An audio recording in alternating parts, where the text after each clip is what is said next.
Hey guys, welcome back to Contest Prep University. I'm Joe Klemczewski with Adam Atkinson. We are in episode 3 talking about the scientific method, which Adam just adeptly went right into in his own observation, moving into a hypothesis, and then he tested a hypothesis he had. And I think that's the first critical step in really understanding that now you're on the path to collect real data. You're going to look for some kind of result, and you've already isolated, just one variable at a time.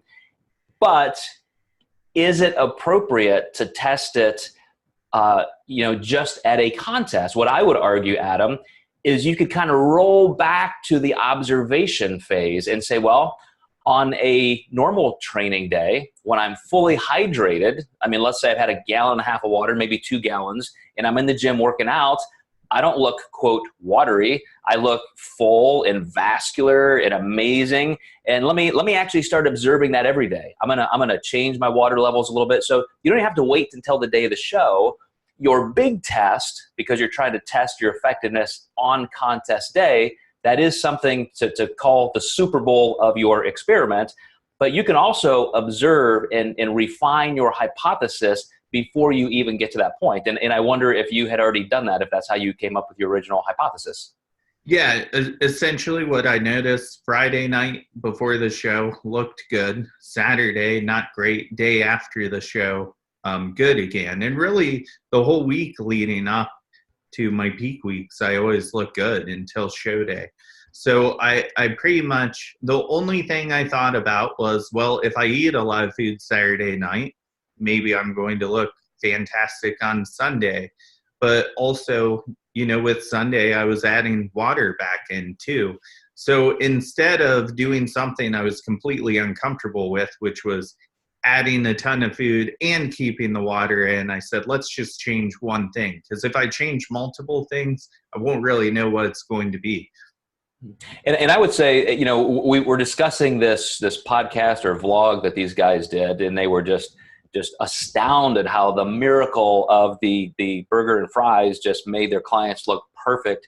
What if they had done some extra observation and said, well, maybe it's a sodium, maybe it's a fat, maybe it's the extra carbs, maybe it's the fact that this was a 1,500 calorie meal for somebody that normally isn't even eating that much per day. And they could have tested that along the way, even with different foods. If it's just the sodium, maybe it's not the burger and fries. Maybe that's not needed. Maybe we could just do a different food source with extra sodium. If it's the fats or the amount of fat and carbs or total calories, these are things that you can do and do little mini tests before you get to contest day. And you might find out exactly what you're doing, but at least along the way, you are collecting data. And this is all very observational. I would call this qualitative, quote, research, where you're just starting to refine your observations and your hypotheses.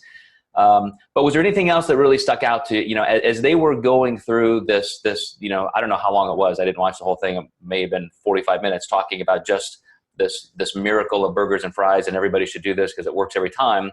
Well, what else was coming to your mind that they were lacking? I think the whole fact they thought that the burgers slowed the metabolism down, and specifically a double patty, which is your most thermic, protein, macronutrient you can get.